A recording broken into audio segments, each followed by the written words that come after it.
Hi, this is Brett Ingram, entrepreneur and award-winning product creator, and today I want to share with you how to get more buyers for whatever you're selling.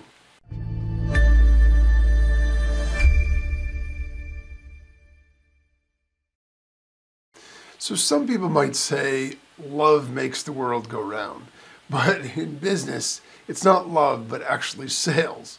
Sales are what make the world go round, because ultimately as business owners, we need sales to be able to make money, right?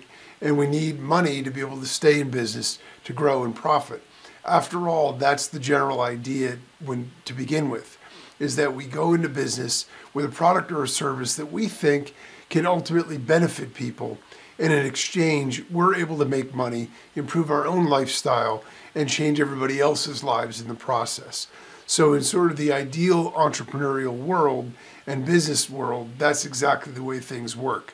And so at the end of the day, because we need all those sales in order for our businesses to grow and profit, sales represent for us the demand, right? They represent the validation for our product or our service that people want it, that it's creating value for people, and that it's something that is a worthwhile exchange for money in terms of whatever they're spending to get the product or service and get the benefits for it.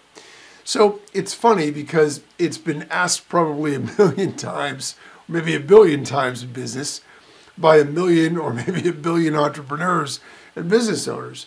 But go ahead, let's make it 1,000,001.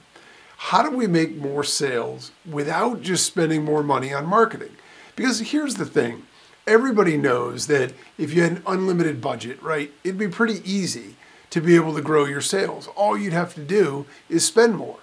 Eventually, you would figure out how it works. So even if you started to spend more money on your advertising or promotion and initially it didn't work, you'd ultimately be in a situation where you'd be able to make it work because you'd figure it out. You'd spend money here, you'd spend money there, and at some point, you'd hit that tipping point, you'd hit on what it is that makes it work, and you'd be able to generate more sales. Even if it isn't at a profitable rate, you could certainly generate more sales. Unfortunately, for most entrepreneurs, especially if they're new business owners, and especially if they just come from ordinary means, that's not really a reality. A lot of entrepreneurs get into business in the first place not just to help other people, of course, but to improve their own lifestyle and to be in a situation where they can provide for their family, create the lifestyle that they want, and be able to be financially better off than they are right now. And so it's sort of the chicken and the egg, right? We've got the idea where we need to be able to make sales, and at the same time, the challenge is that for the most part, the way people make sales is they spend more on advertising. You see all the time these big companies, right? And they have an advertising budget and marketing budget, and they can report millions and millions and millions of dollars worth of losses, and yet they can keep going. For the average entrepreneur, not only can you not afford millions, but even thousands is enough to knock a lot of people out of the game, because they can't go that far into the hole in order to hopefully eventually figure it out at some point. And so it's a much tighter string and rope that we're all on in terms of being able to make it work. And so anything that we can do that's going to be able to make more sales and do it in a way where we're not spending more is absolutely something that we want to take advantage of. So if we take a look at this from a different perspective, instead of trying to sell something, if we flip sales around and we look at it from the prospects or the buyer's view, instead of us making sales, how do buyers make purchases? Because if you think about it, if we look at it from their perspective, it makes it a lot easier to understand the process they go through to make the purchase and to figure out what we need to do in order to position our product or service to make that an easier transition. So it turns out that buying is an emotional thing. Now, maybe you've heard that. People have been saying that for years, and the thing of it is, some people will say, yeah, I understand that. I mean, when I go to buy a new car, the excitement that I get, not about the negotiation and all that, like I don't really like any of that stuff, but I love the idea of driving off in my new car. I feel great. Even the car smells good, and I'm so excited. Everyone's going to see my new car, and I'm going to be able to show it off, and it's going to be fun to drive and all that other stuff. It's easy to understand emotion in that context because it's a big purchase, right? You buy a home. Wow, you're so proud. It's your house, and, it's such a big purchase. And so being able to tie emotion to that, or being able to convince people that buying is an emotional thing, is very easy when you look at something like that.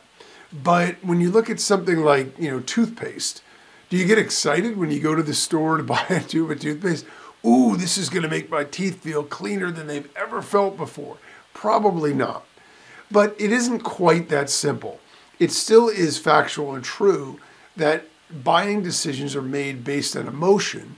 And then sometimes we use logic in there as well, but it plays a different role. So we buy because we're motivated by one emotion or another. And then we might justify the purchase with logic after, but buying is emotional. So when you see a sales letter or you see an offer for something, and it has like a sizzly headline, right? It's got something that really gets you excited. It uses colorful language, and it might make you feel or put yourself in the situation where you feel the benefit of the product. That's all by design because it's designed to generate emotion. Now, if you see like a list of bullet points that tell you all the details, well, this is ISO certified 9001 and, tested by over 8,000, whatever.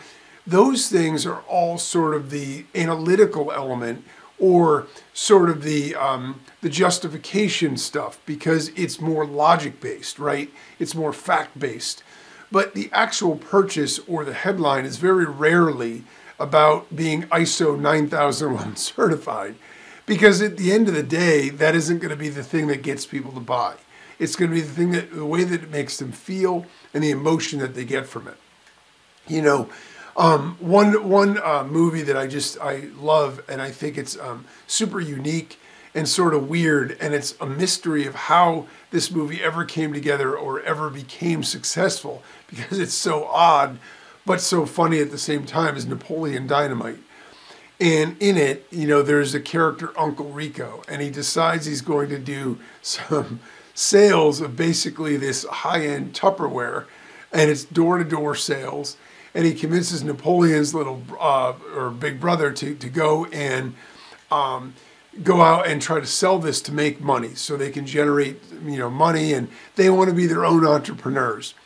And he's sitting in one of the living rooms with a couple, and he's talking to them about all of these Tupperware things and how it's resistant, you can't break it by pulling it, and they're very durable and all this other stuff. And there's a sailboat, a toy sailboat or model sailboat that you get when you purchase the whole set. And at one point, the wife looks at the husband and she says, "I want that." She really wants the sailboat. And the funny thing about it is, I think it encapsulates this perfectly, because the fact is, the sailboat has nothing to do with the Tupperware. It has nothing to do with the functionality, the durability, like any of the other factors of the Tupperware, and not even the product itself. But it's the thing for her that generates the emotion. She likes the idea of this sailboat. She wants that sailboat. And she says it to her husband. So you could bet that they end up purchasing the set of Tupperware or whatever the stuff is, because she wants the one other thing, right? And so we all have certain motivations, and those motivations get us to take action and to make purchases. Now, it's important to understand that these aren't always things that we're conscious of. So it isn't like, we go into a store and we think, that flashlight really has me excited. I think I need to buy it. It doesn't really work that way. It's very rarely something that we're even conscious of. It works on an unconscious level, but we feel these various emotions. And when there's a product or service we feel that will sort of fill that need, then it's something that we're interested in getting. So when we feel that those emotions can be helped, can be fixed, can be improved, any of those motivations by the purchase, that inspires us and motivates us to go and make that purchase. So as entrepreneurs, our job and our, the thing that we can do to make our marketing and our product sales most effective, as business owners, entrepreneurs, and product service sellers, what we need to do is we need to understand and we need to tap into those motivations and connect the use of our product or service to the fulfillment of one or more of those. When we do that, people aren't just willing to buy or able to be convinced to buy, but rather they're motivated and they need very little persuading. How much more exciting would it be to have a product or service that people line up for, that people reach out for, that people seek out, than it would be to have to convince people or use over-the-top language or crazy claims or whatever else to try to get people to buy, or hard selling tactics and these kinds of things. Nobody wants to do that stuff, but at the end of the day, we all have to be able to make sales in order to be able to pay the bills and generate a profit and live our life. So the fact is, we've got to do it one way or the other. And so if we're able to tap into this and make it so customers want to buy what we have to offer as opposed to trying to sell it to them, it's a lot better for everybody involved. But the question is, how are we supposed to know, what every person's individual motivations are, and then be able to market to that? It seems absolutely overwhelming and unrealistic. Well, thanks to David Fry, who wrote his 12-step sales letter formula, we don't have to. Because in it, one of the things that he does is he recognizes that nearly all of our human emotions, right, in terms of things that we would tap into making purchases for, fall into one or more of 8 main categories. And so if we simplify it down and we understand what those are, then we're in a much stronger position to be able to position our product or our service to help people overcome those or satisfy those. And so when we understand that and we create our marketing with that in mind, we can get more people to buy whatever we're selling. And we can do it without spending more, without working harder, and without needing to push or hard sell anyone. So what are these 8 main motivations, and exactly what do they mean? Well, number one is, and again, these are in no particular order because it doesn't really matter. Whatever you're selling, whatever you're offering, needs to fill one or more of these. And the motivation levels and strength of these motivations are different for different people in different contexts. So it's more important just to understand it and then sort of gear our thing to it than it is to, figure out which one is ranked higher than the other. Number one is to be wealthy, right? Everybody wants to be able to have more money, live a better lifestyle, because they feel as though when they do that, everything's more comfortable, right? There's less stress. There's more happiness. You have the ability to buy more things, do more things, experience more things. And just in general, life is easier in some ways, in terms of financials, in terms of, the logistics of life, it's easier. So to be wealthy, and you see this everywhere in advertisements, right? There are things that allude to wealth. There are things that are overt about wealth. But anything that helps people be able to make more money or to feel wealthy. Again, remember that these are emotions, they're motivational. So it isn't necessarily even something that generates money, but something that makes people feel wealthy, like something that's really prestigious, right? It might make them feel wealthy to own it. So to be wealthy is certainly one of them. If we can tap into that and show people how they can either, make more money or feel more wealthy based on our product or service, then we're ahead of the game, because that's something that's a major motivation for people. Number two is to be good looking. Wow. Do you need to go beyond the beauty industry to understand this one? And it's funny because this used to be a female-dominated industry where a lot of it was all geared toward women. The reality of it is now, for men, it's, I don't know the comparative size, but it's absolutely massive as well. Male, vanity brands have exploded as well. And the idea is everybody wants to feel like they look good. So again, how do we do this? Well, we could tap into this, whether it's a makeup product or these other things or whatever. It's about, looking younger, looking healthier, looking good, making your eyelashes look better, making your smile, right? Your hair, your teeth, any of these kinds of things, anything that we think will improve our appearance are all things that we would want to tap into. And so they can be things about our body itself. So in terms of, whether it's like a fitness or gym or any of those other kinds of things, or it could be clothing, it could be jewelry, it could be anything that we think is going to make us look good. That's something else that is a really strong appeal for a lot of people. So if you have a product or service that can fit into that and help people feel that way by doing it, then that's obviously going to be something that makes it a far easier sell. The third one is to be healthy. Everybody wants to feel healthy because health is one of those strange things that we all take for granted until we don't have it. And then ultimately we wish that we had our health because that's the most important thing. Well, again, in the recent decades, the idea of health and beauty and fitness industries have all exploded because people want to feel more healthy. So anything, whether it's weight loss or whether it's the way that we eat, or whether diet and exercise and any of these other things, whether it's supplements, whatever can make us feel younger, healthier, more vital, more vibrant. These are all things that you can see if you look at the various products and services, the way that they're pitched, and that they cater to that, because that's another basic human motivation, is to want to be healthy, to want to be popular. So for everybody knows, back in high school, there was the popular kids and then, the kids that wanted to be popular but weren't. And, as funny and adolescent as it may sound, it's ultimately a very human need. Everybody wants to feel accepted. Everybody wants to feel as though, people like them, respect them, want to be around them, whatever. And so to be popular is a very basic human need.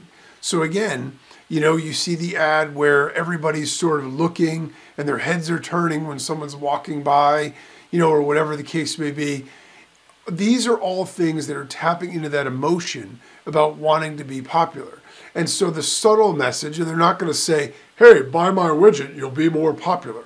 What they do instead is they show you someone who is popular, looks popular, that everybody wants to be with or be around, and they've got the product. So whether it's again, like jewelry or clothing or, whatever it is that they're selling, that's the way that they position it.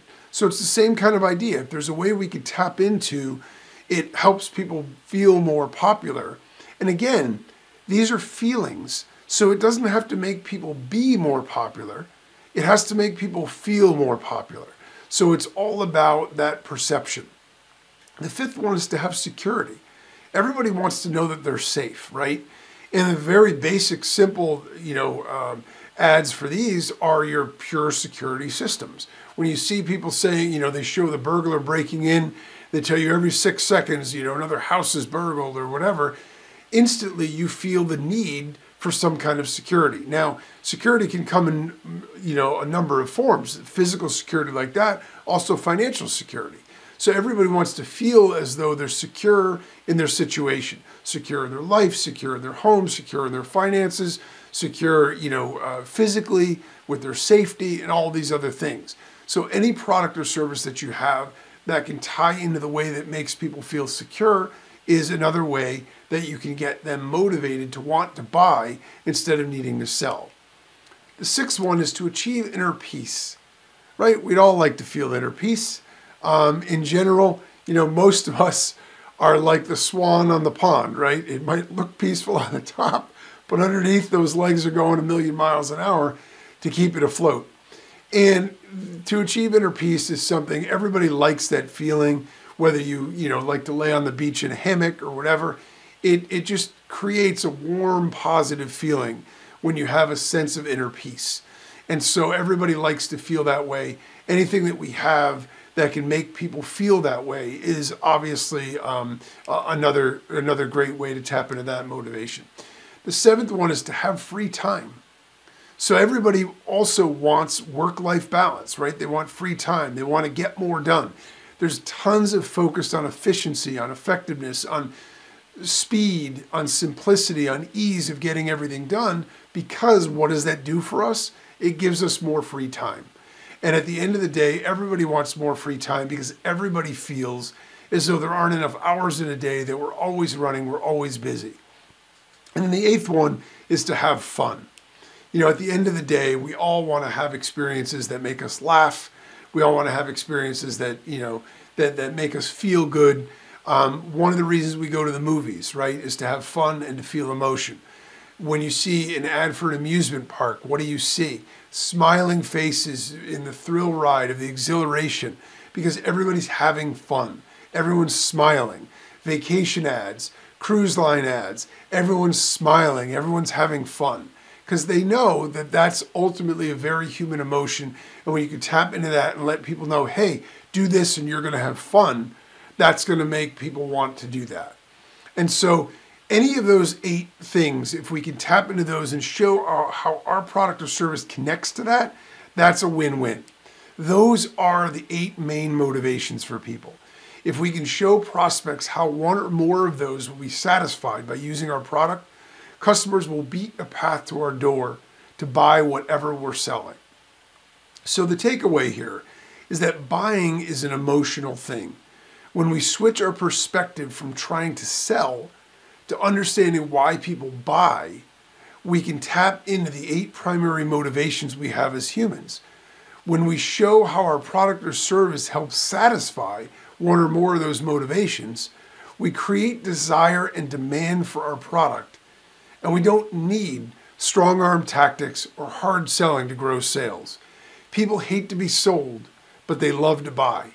When we help them feel one or more of the 8 emotions, we will get more buyers without needing more advertising or promotion.